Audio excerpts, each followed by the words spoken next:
বাংলাদেশ জাতীয় party BJP chairman barrister Andalib Rahman প্রার্থীর হাতকে শক্তিশালী করতে ফরিদপুরে মতবিনিময় সভা অনুষ্ঠিত হয়েছে। শুক্রবার রাতে বাংলাদেশ জাতীয় পার্টি বিজেপির ফরিদপুর জেলা শাখার আয়োজনে চর মাধবদিয়া ইউনিয়নের ওয়াজউদ্দিন মুন্সির ডাঙ্গি গ্রামে মতবিনিময় সভা অনুষ্ঠিত হয়। মতবিনিময় সভায় প্রধান অতিথি হিসেবে উপস্থিত ছিলেন তরুণ রাজনীতিবিদ ও সমাজসেবক বিজেপি ফরিদপুর জেলা শাখার সভাপতি আরিফুর রহিম রনি। চর মাধবদিয়া ইউনিয়নের প্রবীণ রাজনীতিবিদ মুক্তার হোসেন খানের সভাপতিত্বে আর উপস্থিত ছিলেন বিজেপি ফরিদপুর জেলা শাখার সাধারণ সম্পাদক শাহরিয়ার আহমেদ অভি, সাংগঠনিক সম্পাদক ফয়সাল খান, সহ সম্পাদক শরীফ হোসেন, রাসেল তালুকদার, শরীফুল ইসলাম সোহান, চর মাধবদিয়া ইউনিয়ন বিজেপি নেতা ডাক্তার মোহাম্মদ এনামুল হক, সেকেন্দার শেখ, মোহাম্মদ শহীদ শেখ, সুজাত আলী খান, মোহাম্মদ আকিদুল সহ নেতাকর্মীগণ। সভায় মোহাম্মদ আবুল খায়ের খানকে সভাপতি, মোহাম্মদ শহীদ শেখকে সাধারণ সম্পাদক, সুজাত আলীকে সাংগঠনিক সম্পাদক, সেকেন্দার শেখকে সিনিয়র সহ সভাপতি ও ডাক্তার এনামুল হককে সিনিয়র সহ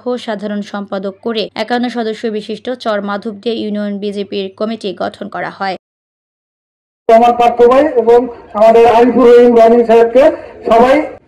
আর আজকে আমরা সভাপতি রনি ভাই ভালো লোক, আশা করি আপনাদের পক্ষে থাকেন আর সবসময় আমাদের পাশে থাকতে পারে। বিগত 71 সালের পর থেকে আজ পর্যন্ত কোন গভর্নমেন্ট এই কৃষিজাত পণ্যকে সংরক্ষণ করে কৃষি সমৃদ্ধ দেশ গড়ার লক্ষ্যে কোন কাজ করার আগায় কেউ আগে আসে নাই।